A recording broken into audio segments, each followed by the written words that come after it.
Thank you, Archel. It's good to be back at Ilia State. For those of you who have heard me lecture before and came tonight, you're very brave. I appreciate the loyalty. As I talk tonight about sustainable development, and Archel made a very good introduction, because the question that was posed by one of your other instructors right before we walked in the room is, can you have sustainable and development in the same sentence? Can you do that? And that's a very difficult policy question. We're going to explore some things that you might not immediately think of when you think of sustainable development. So the lecture is on, it says Principles of Sustainable Development, and I am going to talk about the principles, but I'm going to talk a little bit about history first. So the first thing I want to do is show you, and by the way, I know that either most or all of your English is very good. If I say something you don't understand or use a term, please just wave at me and tell me to stop, because it's no point for me to be here if you're not understanding what I'm saying, so don't hesitate to do that. So the first thing I want to do is show you a picture of 4 people. And excluding the people from G-PAC, who are my hosts today, and excluding your instructors, if any of you who are students in the MPA program can tell me who those people are, I will personally guarantee a full scholarship to Arizona State University for your PhD program. Wow. No, this is a great deal for an evening lecture, right? Normally it's sort of boring, and now you get a contest that I know that no one can possibly win, so it's easy for me to make that offer. Does anybody know who one of them is? I'm not offering the scholarship for one, but I give you, I don't know, a poster from ASU or something, or a soccer ball. No, I don't expect you to know those. But what I wanted to do is give you a little bit of a history lesson. Where does sustainable development come from? Where does that concept come from? Where does this complex term, as Archel mentioned, fit in modern day? Where did it emanate from? So I want to talk about these people because each one of them has played an interesting role in bringing us to the point where we can even have a discussion about sustainable development. So it begins with this gentleman who is British, and his name is Thomas Malthus. You may have heard of Malthusian economics. And he was a minister, and he wrote a book, an essay on the principle of population. Now, Malthusian economics is sometimes referred to it as gloom and doom. Okay? And the reason is because the principal idea in Malthus's book, and it became very influential in his day, this was written, I think, in 1797, I believe it was, so, a long time ago, was that population was going to increase faster than the earth could produce food to feed that population. And this is literally a quote from the book. The power of population is indefinitely greater than the power in the earth to produce subsistence, meaning food for men. Now, why did Malthus say something like that? This is a question. Who can tell me, what was he thinking? Why more than 200 years ago, did he think that the population would outstrip the capability of the earth to feed people? Yes? I believe he was trying to justify the wars. Well, that was part of it. Very good insight. He was justifying war, that's true. But there was it actually is part of the book, but there was also another principal reason. It was a simple question of math. At the time that Malthus wrote this book, this essay, if you will, it took 95% of the people on the planet to feed everybody. So there was a saying by an American statesman at the same time that said, if you want to become rich, marry a widow with 9 children. Can you imagine giving that advice today? Okay? And the reason he said that is because 9 children were 18 hands to work the land, to produce the food. Okay? Now obviously Malthus was wrong, because today it takes a very small percentage of people producing food to feed the population. Much, much smaller. It's, depending on the country, maybe 2% or 4% or 5%. And Malthus actually went on to say in the book that some of the things that were very positive that were going to help the planet to survive this population boom were hunger, disease, and war. Okay, those are positive checks. I mean, once again, imagine saying this is hunger, disease, and war, these are good things. He was literally taken very seriously, and people developed policy at the time around this. He also thought that we were able to put in place preventative checks, such as birth control and prostitution.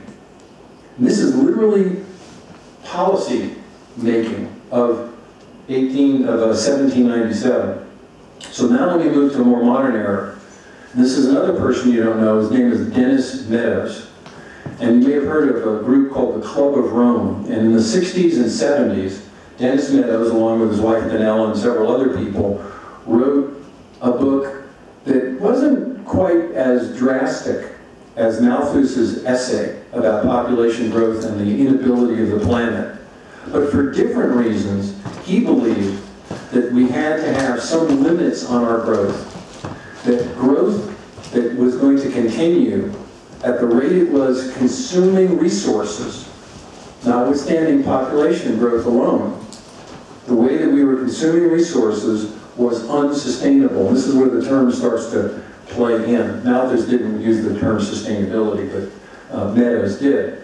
And so the principal aspect of his book that became popular was this quote, or this is embodied by this quote, that there'd be a collapse of the global system by the the latter part of the 21st century, principally because we were going to use resources faster than we possibly could replenish them. Now, this caused quite a bit of uproar, and it actually was a big part of the environmental movement of the 1960s and the 70s. And in response, this person, a very strange person, by the way, who you don't know either, but his name is Herman Kahn. Okay? And Herman Kahn actually was my mentor in the policy business, and he was a policy advisor to, I think, 6 US presidents directly in his lifetime. Herman Kahn was a very strange person, maybe not from this planet. And he had a very optimistic outlook.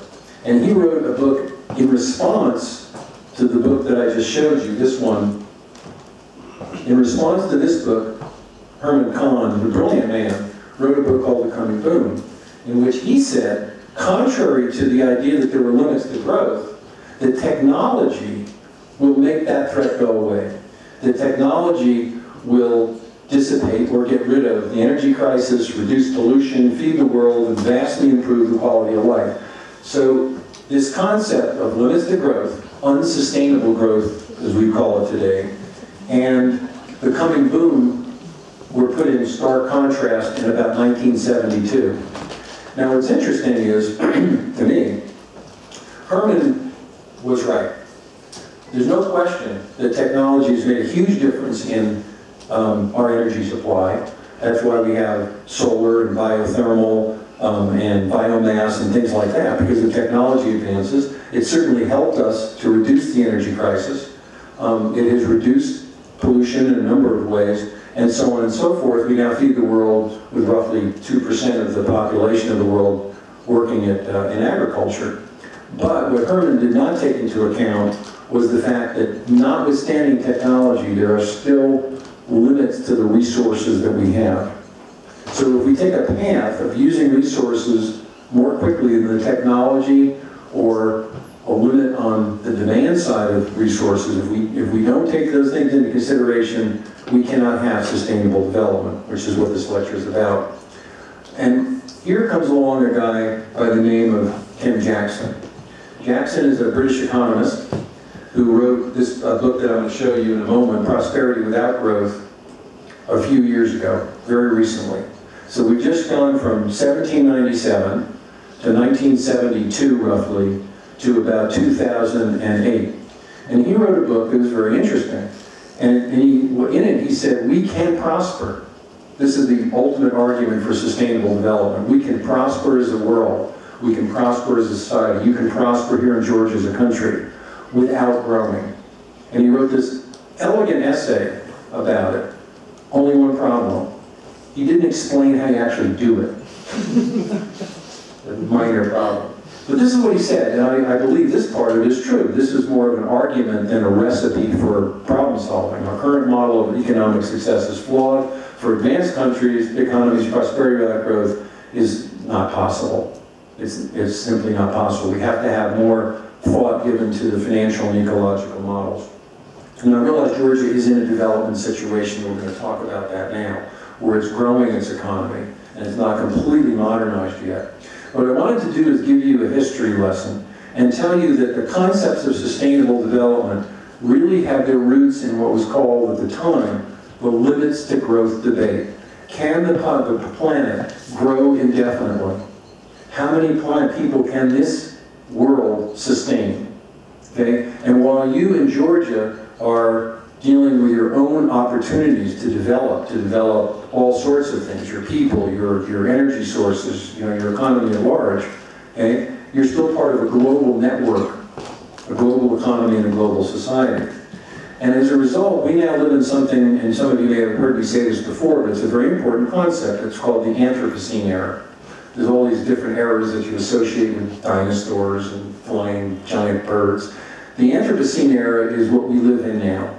It's the time in our Earth's history, and you're part of making that history, where what we do has a very significant impact on the systems that maintain this planet. The ecological, economic, social, financial systems. And that's really the root of all of the questions of sustainable development. How do you act in a way that develops the things you want to develop without ruining the future at the same time? Now, I'm going to go through these quickly, but this is evidence that our current path is unsustainable. And the question is, how do we get out of that? So I don't expect you to see or be able to even read all of this information. The charts will be fairly small. But what it shows here is, and in some of these other graphs you'll see, that we are simply using fossil fuels and emitting carbon dioxide at a rate that is not sustainable. Current trends continuing, current developing countries, we'll get into some of these slides in a moment, particularly China, Brazil, and India, as they consume and develop their economies, the globe is going to heat up. And once you get past a certain level, there's no turning back. The World Bank, a very influential organization, did a report about a year or so ago, where they forecast the possibility of the globe heating up by 4 degrees. 4 degrees. Now that's very extreme, and most scientists, I think, would disagree with that. What they said in the report, though, is if the planet does heat up 4 degrees over the next 50 years, then every single other action that they have taken, every investment they have made in developing countries won't even matter because of so many problems. Because there'll be seawater rise and flooding and mass famine, and they said they won't be able to even make a single investment if that happens. So you've got some pretty drastic situations at the current unsustainable rate of growth. This is an actual shot of polar ice caps melting in the Alaska area. This is not photoshopped. This is what happened as a result of simply the carbon dioxide in the atmosphere, global heating. It doesn't take much for the Earth to respond. In this case, it responded by melting the ice cap, raising sea level. Now, in Georgia, you don't have much of a problem here, but if you lived in a village in Vietnam on the coast, you'd be finding that your ancestral home is getting very close to being flooded because of this phenomenon, thousands and thousands of miles away. Same is true for oil consumption. I won't spend much time on this. This is, I think, a really startling statistic about growth and whether it's sustainable or not. So it took 300 years for the US to reach 300 billion square feet of real estate. So that would be 30 billion square meters of real estate. China will do that in the next 20 years. In the next 20 years. How many of you have been to China? Okay, you've been to China. Okay. Okay, 3 of you. I don't know what your impression was when you went there, but the one thing I remember more than anything else when I saw in China was cranes. Everywhere. Everywhere they were building. Everywhere they were building as fast as they could. It was just simply amazing. And it goes on and on and on. It almost never seems to never stop. So these are three scenarios for population growth.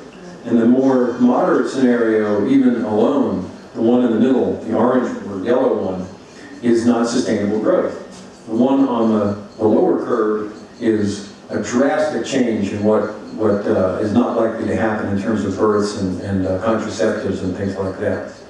And here's an example, and I'm going to be critical of the United States. We use 1/4 of the world's energy, and we have, what is it, about 5% or so of the population of the world. Now, that can't be. That can't go on. It's just not going to work for the globe. So, again, I'm trying to paint a picture here of what is not sustainable development so we can get to what is. So at the present growth rate of using resources, water, oil, okay, things that are kind of in the natural resource area, at the current rate of growth we will need approximately 2, maybe 2.5 Earths by the year 2050. That's if the present trends continue. Population grows, we consume increasingly in the developing countries, and we don't decrease consumption of natural resources in the developed countries like the United States. So what's the problem with needing 2.5 Earths in the next 40 years? Where do you find them? eBay? Amazon? Right? Where do you find other Earth? There are none out there. I mean, it's just as simple. This is a mathematical certainty that at the present trend, we have an unsustainable planet. And this leads to terrible sorts of things, which we'll get to later. So, the conclusion of where we are now is that the current model of world development, I'm talking at a global level now, I'm not talking about Georgia per se, alone, okay? The current model of how we develop, which is we consume more resources to appease more people as we grow the population, is simply unsustainable. Present consumption patterns, especially in the West, especially in industrial countries, make for this trajectory where we would need another Earth or more within the next 40 years. That simply cannot be the case. Now, this is the part where I say it's students and MPA students, particularly like you, future public administrators, that have to get a handle on this. The pressures are going to be on you no matter where you work to grow. I guarantee it. Bigger, more budgets, more people, more everything, more services to the people of Georgia. You have to figure out a way to make sure that you can deliver on those promises without contributing to the problem that I'm describing here.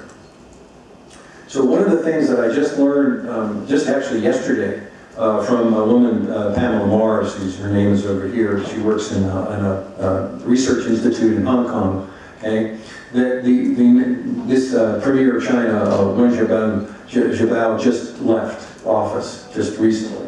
Even he in China, which is the biggest growth machine on the planet, said that the Chinese economy is unbalanced, uncoordinated, and unsustainable. Absolutely unsustainable. Anyone know what the growth rate, GDP growth rate in China has been year after year for the last decade? It's been about 8 to 9%. Last year it hit 7.5%. 7.5% growth is staggering growth, right? And they panicked because it was only 7.5%. Really. And the Communist Party got very, very nervous. So the point here is that even China is now recognizing that their growth is unsustainable. And as a result, they're doing things with their public policies that are actually quite remarkable. They're a leader in renewable energy. They're revamping their social systems. Even they have realized that you cannot continue to grow at an unsustainable rate and expect to be around in the next 40 years. This is a historic change for China. or in the last 2 decades, all they wanted to do was grow no matter what. If growth meant the rise of their middle class, it meant they need more electricity, no problem. You build a coal power plant because China has a lot of coal. When you build coal power plants, what you do is you put an enormous amount of carbon dioxide in the atmosphere and the whole planet heats up. Again, unsustainable. So they're changing that. They're changing that. Another way to look at this is that we can no longer have a linear model for economic growth on the planet. We have to evolve models that understand and reflect the interaction of social, economic, and ecological systems. And the key, and the reason that systems is in red here, is because the key to understanding how do you have growth and sustainability at the same time, how do you have development and sustainability, is to understand that everything is a system, that systems work, they interact, and that when you make a decision to grow something over here, okay, you may have a detrimental or a negative effect over there. So when you make this decision, you have to be looking here and here. As public administrators, that's going to be your biggest challenge. As Archel, I think, used the word balance, I think, in your introduction. The key to sustainable growth is finding balance. Maybe you won't be able to get everything you want, but you get something in return for making a decision like that. So can a country, in a country like Georgia, for example, commit to sustainable development? Can it have a policy ambition? It says sustainability ambition. I really should say policy ambition here. Can it have a policy of sustainable development? And so what I've done here is I'm sure the company the best example, put this into 4 tiers for conceptual reasons. It's not likely that your parliament's going to sit down and say, you know, which one of these tiers do we want to be in? That's not going to happen. But it's a framework, it's a concept. So in tier 1, which is where most developing countries are, you know, they want to have sustainable development. They may not realize what the interactions of systems are. I met with a minister today, a Georgian minister today, who said we want to recognize that what we do in this sector, we don't want it to have a detrimental or a negative effect on the natural resources and the environment. Okay? So that's good. But the driving force in this discussion was about growth, was about development, was about increasing the capability of Georgia. Okay? The second level is what they call eco-efficiency. And this is, by the way, a key to getting sustainable development. Okay? You can be efficient and still grow. Okay? So, for example, when you build a building, you can build a building 2 ways. You can build it to be energy efficient, or you can build it cheap. What people are realizing now, especially in the West, is that it may be less expensive to build a building cheap for a while, but over the life of that building, it may be less expensive if you build it energy efficient in the first place. And there's lots and lots and lots of evidence that the built environment, which is what uses most of our electricity and actually what creates most of our CO2 or carbon dioxide, okay, can be converted into a much more eco-efficient system, a built system, not a natural system. The third tier is the concept of actually integrating sustainability into your growth strategies. So when a country creates its economic development strategy, whether it's for developing its education sector, okay, because that's part of a growth strategy. You educate people and they create wealth. Whether it's an economic development strategy to bring in businesses, etc. Sustainability is an element that always gets asked at the same time as the development question gets asked. So if you're going to try to recruit, say, companies to come to Georgia, okay, on tier 1 you would say, look, to a company, come to Georgia because it's a great place and you won't get taxed a lot or whatever, because we want you to be here and make investments and create jobs and help us develop the economy. At stage 3 you might say exactly the same thing, but you would be looking to different companies. You would be trying intentionally to go to companies that operate a more sustainable model. So in the tier 3 idea of policy development for sustainable development, you have sustainability as a factor, a criterion, in all of the decision making. Okay? And then tier 4 would be ultimately to change your entire culture and think of long-term well-being of the country as opposed to short-term creation of wealth. Now this is conceptual, and I assure you that most policymakers don't see slides like this. But you're also the future policymakers, and the policy administrators, and the policy leaders, and that's why I'm showing this to you. So what's at stake? Well, the stakes are very, very high. I don't need to read these to you because I assume you can read them yourself. But what we're talking about here is if we don't solve the problem of sustainable development, of how we have growth and prosperity without damaging the Earth systems forever, without damaging quality of life for your children and your grandchildren, these are the things that are going to happen. It is a very, very dangerous situation. And now it's only 40 years off. Remember what I said. The mathematics indicate we do not have enough resources on this planet if we don't change our patterns of development and make them more sustainable. In 50 years or less, we're going to start seeing problems on a world scale the likes of which we've never seen before. Let me stop there for just a minute before I go on. Have I lost? Everyone who's lost, raise their hand. See, you can always ask that question. No one's ever going to raise their hand because they're never going to admit to being lost in front of everybody. Just keeps you in the game. Okay, so the question is, how do we bring about this kind of transformation? How do we respect what I call critical planetary boundaries? Okay, how do you actually get people to start thinking about sustainable development? It's a different way of thinking. So when the question is posed, as Archel did to start this lecture, you have to start thinking differently. If you start with the idea you cannot have sustainability and development in the same sentence, then you won't. Then you definitely won't. You have to think how you can. You have to turn the whole question around. The whole perspective has to be, how do we have sustainable development? How do we make growth sustainable as opposed to unsustainable? Let's start with some very simple definitions. So what does development mean? Okay, it's simply a process. Okay, it's evolutionary. You're developing. You're moving from a lower to a higher state. And state means state of being, not political state, of course. Okay? And so every country is developing in some way. The United States is developing. It's developing more slowly, for example, in Georgia or China or other places, but it's still in a development state. What does underdeveloped mean, which is another term that comes into play when you discuss sustainability and development policy? It simply means that you're not quite actualized.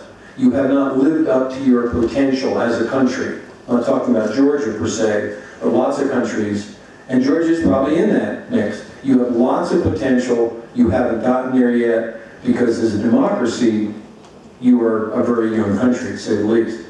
And what's sustainable development? Well, it's a trajectory.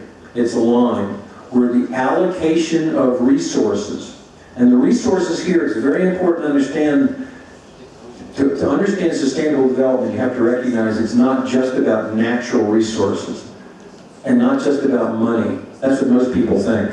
This is a question of the environment versus the economy. If you have a robust economy, you're going to have it at the expense of the environment.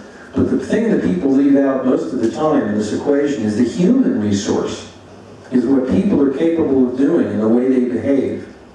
So the question for sustainable development is, how do you create that trajectory that at the same time you're improving, you're moving from a lower to a higher state, okay, that you're not doing any damage or you're doing minimal damage at the same time. So these are just definitions. Let's go into them for a minute. So here are some of the characteristics. I mean, the lecture was called Principles, but they should have been probably Characteristics of Sustainable Development. It's a different way of thinking about development.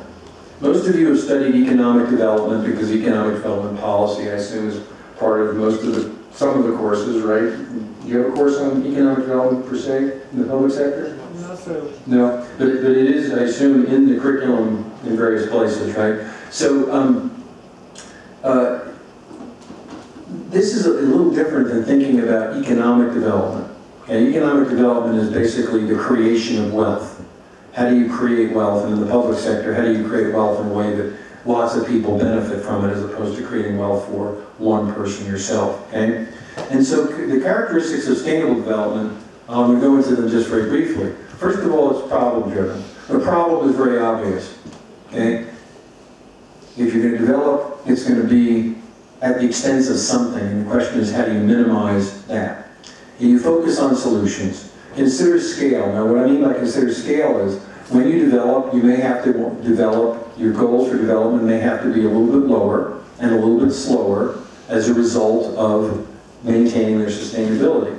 Sustainable development is very complex, and it takes a very long-term perspective. What most public officials think about is the next election cycle. So if it's 4 years or 6 years, okay, and you are going to get elected or not get elected based on the vote of the people, and the people don't think you've grown enough, you'll never have sustainable development. You need leaders in public office who think longer term, and that's very, very challenging, because if you have an election cycle for 4 years or 6 years, your first job is to try to stay in office. But real statesmen and stateswomen think 20 years, 50 years. What will the place be like as a result of what I do today 30 or 40 or 50 years from today? I was talking with a public official today about a strategic plan that is likely to be very short-sighted, very short-term. And Georgia can't afford that, in my opinion, from what I know of it, okay? You have to anticipate the future. You have to think, what is going to happen? What's going to change? Is the population going to grow? Population growth in Georgia has been very slow, at least as I read it. Am I correct in that? There's no growth. We don't have. Yeah, you don't have any growth, right? Basically, it's flattening and you've lost some people, right? So you don't have that problem. The question is that going to stay the same? If it is, you have one type of sustainable development equation, and you have less of a challenge than if you were, say, China or another country that's growing its population very, very fast. Okay? It's critically important to engage stakeholders. It means that everyone has to bear some responsibility, and this is one of the big differences between economic development and sustainable development. In the concept or a characteristic of sustainable development, everyone who is affected should be involved in the decision making. Not because it's a democracy, but because in the long term, everyone will be affected by the decisions that are made. And the key concept here, which I believe was also in your remarks, Archel, at the beginning, is trade-offs. What do you get when you do something? What do you have to give up in order to make sure your growth is sustainable? These are the concepts, these are the characteristics that differentiate sustainable development from economic development. And it's really, really hard, because the pressures are always on growth and development and not on the word sustainability. It's human nature. Politicians, people, you want your family to have more wealth or have a bigger place to live or whatever, okay? There are no simple solutions. They're very, very complex, okay? They often involve competing goals. Competing goals, and this is where the traditional competing goals are the growth of the economy versus the quality of the environment. Those are competing goals, but those are policy choices. You can, if you decide, set aside, say, a piece of land and say, we're not going to grow on this land. This land is here forever, for the future generations of Georgians, period. That means you can't develop that land. That means you're not going to exploit the land for minerals or hydropower or whatever it may be. But what you're going to get in return, this is the trade-off, is a forest or a lake or a river or whatever you set aside forever, which is part of the human condition. If we develop the whole planet, it's going to be a pretty dull place. These are very, very hard things to do. These are very, very hard things to measure, and as I put in the last bullet point here, they span boundaries. And there's a whole field of study in public administration right now and in sustainability about boundary spanning, about how institutions start to cross over into each other's area of responsibility. And there's nothing more boundary spanning than sustainable development. Because if I'm the Minister of Energy and I'm supposed to develop the hydropower, okay, and yet I'm the Minister of Education and I need to make sure that there's enough Georgians with engineering degrees to run the hydropower, and so on and so forth. And the central government budget makers have to decide how much investment they're going to make. Sustainable development includes lots of boundary spanning activities. So for the ministries or the city departments or wherever you're going to work in public administration that are in silos, are in compartments, okay? If you want to have sustainable development, you have to break out of those compartments and start talking to the people who work in the next level. And this is something, I don't think they teach you in public policy analysis or in public administration. I'm not talking about ISU, I'm talking about other places. They don't teach you that. You learn that typically on the job. You find out that you may be next door in an office next door to another department, and you have no idea what they're doing in that department. None. Because your work and your day is consumed by what you do. Right? And how many of you, I think most of you are working, not just going to school, right? Okay, how many people are like working and that's why they're falling asleep at night in class?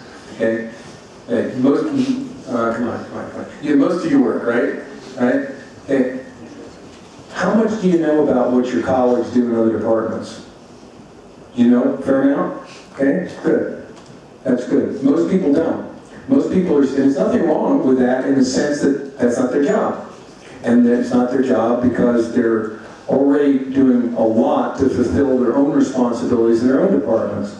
But unless you span boundaries, unless you start thinking about their goals and their unit, and the people in other units think about your policy goals and requirements and tasks, you can't have sustainable development. And that's why it's so very difficult, because it's very complex, it's got lots of stakeholders, it crosses all sorts of boundaries, and it requires very, very difficult decisions, because the easy decisions are growth as we know it now. The easy decisions are the decisions that lead us to the unsustainable planet. It's that simple. So, once again, I can let you read these. But these are some of the big picture questions, some of the toughest questions for sustainable development. I think actually, probably the most difficult one, I think, is actually the first one. How do you design healthy cities? Healthy means lots of things. And the reason I say it's so important is because for the first time in history, more people live in the city than they live outside of the city. And every projection for demographics and population on the planet, in every country, is that that will continue to be the case. Cities will get bigger and contain more and more people, okay? And cities can be wonderful places, or they can be very unhealthy. They can be unhealthy, in, not just in terms of health quality, but unhealthy psychologically, or they can be a lot of fun. How do you design sustainable cities? Really, really difficult thing to do. But all of these questions are questions of sustainable development. And all of these things, as I said before, span boundaries. Because people who are concerned about water maybe aren't so concerned about social and environmental justice. Okay? But these are all concepts of sustainability and all concepts of how do you develop in a sustainable manner. And so you need to think about these things and ask these questions every time a policy is made that affects development. So, there's 4 things I want to leave you with that are myths about sustainable development. And this is why sustainable development right now is in trouble as a policy for most cities, countries, and for the globe. The first myth, and you know what I mean by saying myth, it's just something we believe that's not really true, okay? But we've said it for a long time. The first is that sustainable development is only about protecting the environment. And that's really oversimplifying the concept of sustainable development, because sustainable development also means sustaining the quality of life for people, making decisions that will enable people to be protected, if you will. Sustainable development as much is about civil society and about justice as it is about saving a forest. So when you simply make sustainable development into an equation of do we develop at the cost of affecting the environment negatively, you have oversimplified the problem. But this is what most people think. That's why I list it as a myth, because that's what most people think. The second myth is that sustainable development is just a preference for the natural over the artificial. The fastest growing category of food consumption in the United States is organic food. Organic food, right? Natural products. Now what's interesting is if you look at what is required to become labeled organic in the United States, well, actually it's not so natural. Kind of funky, actually. And so there's a tendency, once again, to think that sustainable development is all about just getting back to nature, and that there's something wrong with the artificial, right? But let's use food as an example of how to create sustainable development. There's research going on and development going on now that is building into vegetables, tomatoes, for example, immunizations. And it's being used in Africa, where you simply can't get the, in many countries you simply don't, there isn't the money or the equipment or the safety to do the kind of immunizations we would do in most Western countries, give you a shot in the arm or something. So scientists are developing foodstuffs that actually protect people who eat them against disease. That's as much an example of sustainable development, of how to develop the country so it doesn't completely fall apart by reducing public health problems, okay, as anything. That's completely artificial. I don't know any tomatoes that I would eat that I could eat without having been artificially produced that would give me this protection. So sustainable development is not just about natural stuff. It's about whatever works to create that balance between growth and the long-term use of human and natural capital. This is another myth, that all sustainability is a creation of liberals, and that sustainable development is something that's a liberal versus a conservative thing. Well, let me tell you who's more concerned about sustainable development than anybody. You know who it is? What sector it is? The private sector. Okay, in the West, there's an enormous concern about the sustainability of the planet and the sustainability of society. You know why? Because they can't make a profit if everything is going to hell. Okay? It's that simple. Okay? So it's not just a creation of liberals, and in the United States we think of the corporate and private sector as more conservative, okay, than most people, if you will. But the reality is I work with lots and lots of companies that are some of the biggest companies in the world, multinational corporations, names you recognize, and they are seriously concerned about sustainable development. Long ago, they gave up just trying to grow for growth's sake. And the fourth myth is that in order to have sustainable development, we have to compromise or limit or decrease the quality of our life. This is probably the biggest fallacy or the biggest myth altogether. Because you may have heard the expression, you can do good and do well at the same time. And the reality is that sustainable development can take place in a way that actually improves the quality of life. But you can't have everything. So we come back to trade-offs. So what decisions about development can you make that will continue growth, continue the creation of wealth, and at the same time ensure that there's some well-being, there's some quality of life? This is a question that's very difficult, but I could give you lots of examples where the quality of life increased as a result of sustainable development. Just one of the ones I gave you, for example, a moment ago about the artificial tomato. So, let me leave you with a quote or two. And this, I think, is a very simple way to say that the economy can combine with environmental and social responsibility, that you can have high financial returns. And I can give you, in the question answer period, if you want examples, where companies have figured out how to continually grow their business, sell more products, at the same time as doing less environmental harm, increasing the quality of life in their communities in which they work, okay? Taking better care of their people and making them safer. They got both things at the same time. And there's better examples, unfortunately, for public administrators in the private sector than in the public sector.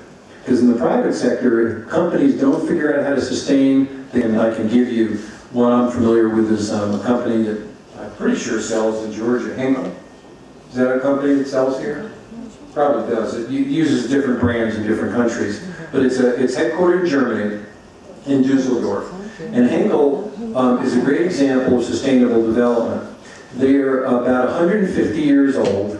They make products that, by their very nature, you would think would be very harmful to the environment and very bad for sustainable development.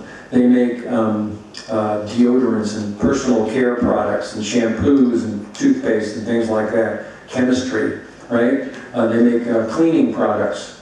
I bet you if I went to the supermarket, I could find some products made by them. They're just all over Europe. They're about, I can't translate it into lari, but it's about $16 billion euros a year. So roughly, that's what, 19 billion US dollars a year, something like that. Okay, big company, sell in 70 countries. They were started by a family, and the family still owns the company today. Still owns the company today. And they started as a company, very small, basically, in Dusseldorf.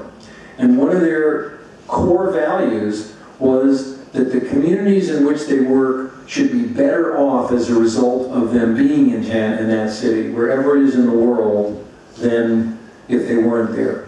So their activities, the way that they promote volunteerism by the people in their companies, makes for an improved community, even though they come in and they build plants and they take land and things like that, but they give back at the same time. The other thing that they did, which was really a simple example, in answer to your question, is they were one of the pioneers in packaging. And this is the best simple example I can give you of kind of how they developed their company in a way that was sustainable and also they developed. And they're still facing challenges with it. So when you used to go to the store and buy a cleaning product, say a laundry detergent, okay, to wash your clothes with from Henkel, you get a big box of laundry detergent. And they were one of the pioneers in doing what's called concentrated detergents. You know what I'm talking about now? Where you use less product, but it's much more powerful. Mm-hmm. So they shrunk their packaging dramatically. Shrunk their packaging, okay? Now, they have the same amount of product from here in here. Same amount of product, okay? They were actually able to charge more. Pardon me, they were able to make more profit on their product growth, right? Why? Because they had less packaging costs. Packages are smaller. We're talking about millions and millions of these things. Packages are smaller. And when the packages are smaller, what does that also save money on? Logistics. Right. Transportation, logistics. Okay? And when it saves money on logistics in two ways. And I'm just going to string this out so you understand what I mean. Okay? First of all, if it's smaller, okay, number one is less fuel, right? Okay? Secondly, you can get more of the product in a smaller space. You can deliver more on the same boat or plane or train or whatever it is. Those are all cost savings to the company, and they didn't pass all those cost savings along. They kept a little bit for themselves. That was their profit, right? So they went about, when they figured this concentration, they started to do that with almost all of their products, the ones that they could. They made everything smaller, more concentrated, longer lasting.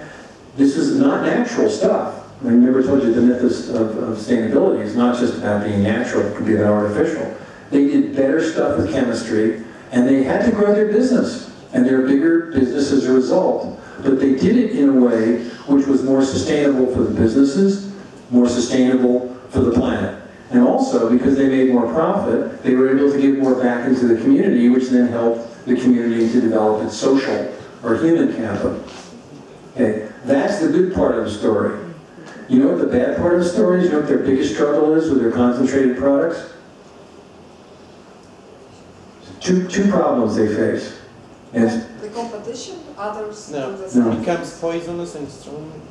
No, they did it without being any more toxic. That was one of their criteria. When they went to their chemist, they said, you can't make this more toxic, you just have to make it more concentrated. Well, I understand this, but when then, what is the optimal concentration level? Say, for example, you do Well, there's a certain point that downsize, but yeah, you can't get like this big, right? You can't do this forever. You have to innovate. Here's the two biggest problems, and it's interesting because it comes down to human behavior. Okay? If I'm used to buying a box this size, and someone gives me a box this size, what do I think happened? I consume more. I got cheated. I want more. I want bigger. You can't give me this little amount. And you say, wait a minute, that's going to clean just as many loads of laundry. But you cheated me. You gave me less, right? That's the first problem that they run into. You know what the second problem is? People don't read the directions.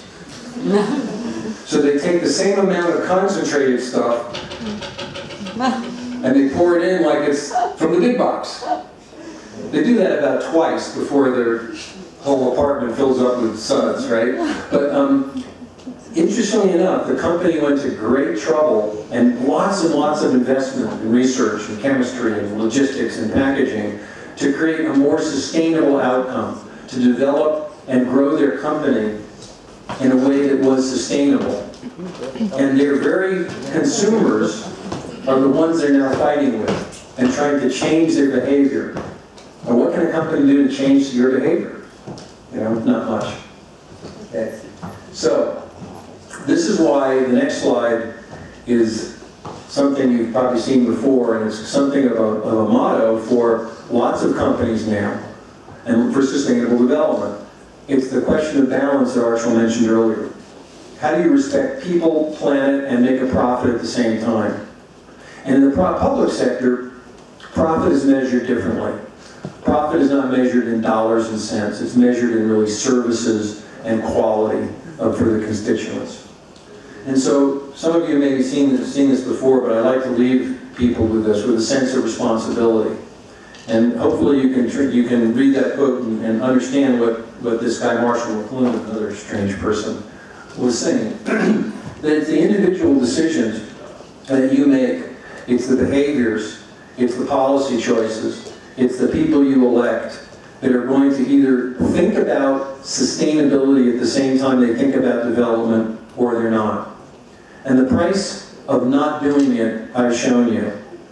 What's amazing to me when I give these lectures is most people say, well, it was maybe kind of interesting, or it was a clever quote, or a piece of statistic, and they go home and they do exactly the same thing they've done before. I won't be around in 40 years to give these lectures. Some of you will be. And you may be facing a problem that is simply not resolvable if we don't make the decision to at least think about how we achieve sustainable development, in spite of the fact that it may seem like it's difficult to do. So with that, I thank you, and I'd be happy to take some questions or criticism or laundry product advice or whatever. Thank you so much. It was so interesting, a bit scary, but still. Do you have questions?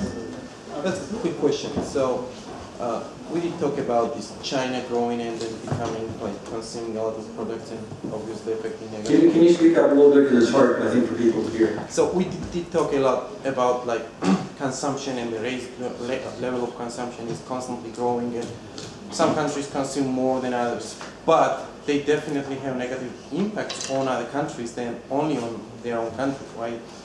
So now the question is, what is and how effective can, like, international frameworks can work, or if such, like, so far, what would be your interpretation of the effectiveness of the World Bank or UN or some of the international organizations? Mm-hmm.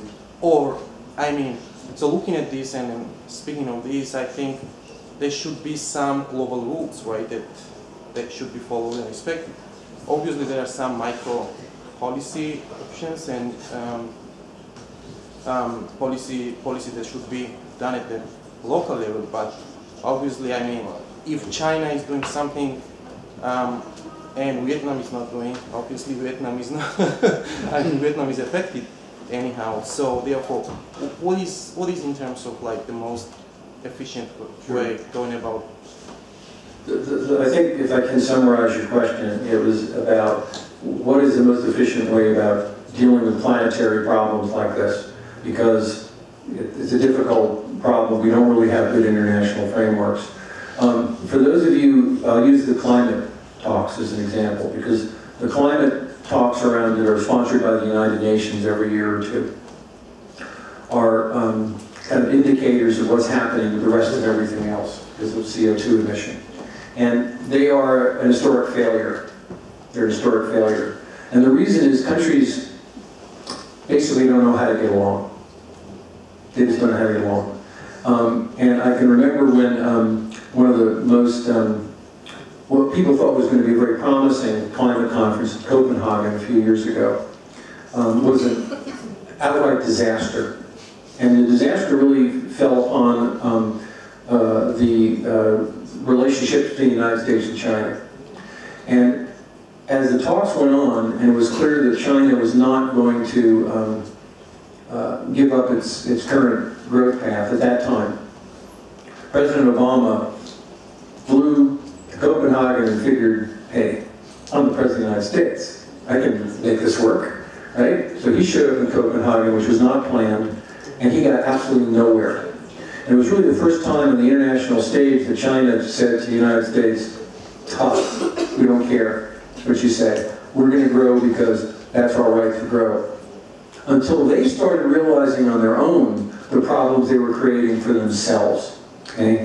The problem is countries don't get along. So my answer to your question is I firmly believe that the only way that this ends up not being so scary, Archel, is with cities. As I said before, we're now living in cities as a population on the planet much more so than we did in the past. And cities can make decisions that countries can't. And cities are much closer to the people. And what I've seen all around the world, not so much in Georgia because I don't spend as much time here, so maybe it is the case, is that people have more influence on their own local officials to make decisions about sustainable development than they do on their parliamentarians or their prime ministers. And so, at the same time that the Copenhagen talks were failing from country to country, the mayor of Copenhagen was holding his own conference of mayors of cities. They got very little attention, and cities formed some very powerful agreements. And there's like 2,000 significant cities around the world now that have signed climate accords. But you don't hear about that very much. But think about it. If all the cities, I mean, not every city in the world would do this, but if lots and lots of cities, big ones, small ones, medium-sized ones, decided that their path was sustainable development, we wouldn't have to worry with countries because it would all be done. Because even though we're still about only 52% of the world's population is in cities, cities are where most of the growth challenges are. Cities, they're the ones that consume most of the energy, they're the ones that use most of the water, they're the ones that consume most of the products and so on and so forth. So I believe that the framework needs to be local. And that's what I think is our hope for the future, is local decision making by informed public policy makers.